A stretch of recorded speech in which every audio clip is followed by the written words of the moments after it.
शादी करे के तोर होला मर्जी। आई जी इतना सुंदर सुंदर लड़की तोरा पसंद ना हो?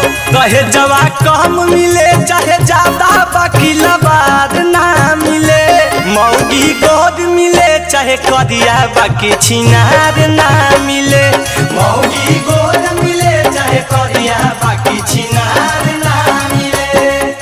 आजकल के जुग जमाना बहुत खराब है भौजी। आई जी सब एक ही जैसन है।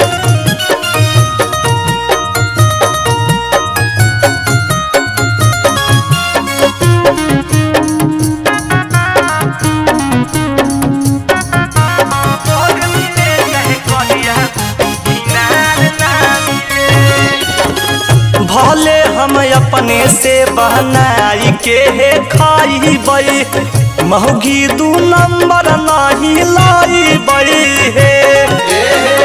मौगी 2 नंबर नहीं लाई है। पातर छितर तोर देहिया हो मौगी के हाथ से खइबो त मोटाइबो। भले हम साइकिल पर चढ़बै बाकी थार ना मिले।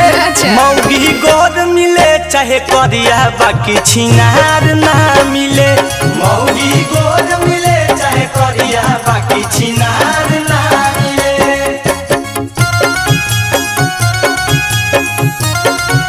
छिनार ना मिले।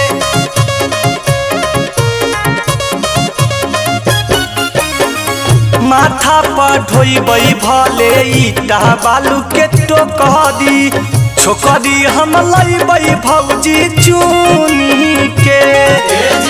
छोकरी हम लैबै भौजी चुनी के।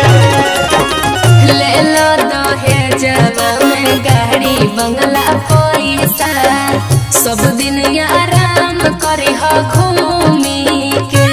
भले चिंटू आया मित के सोना के हार ना मिले। मौगी गोद मिले चाहे करिया बाकी छिनार ना मिले। मौगी गोद मिले चाहे करिया बाकी छिनार ना मिले। ए देवर जी हमरा बहनिए से करला सुंदर भी मिलतो और दहेजो भी मिल जैतो। ए भौजी उ तो और 3 4 5 गो रख ले अखुन।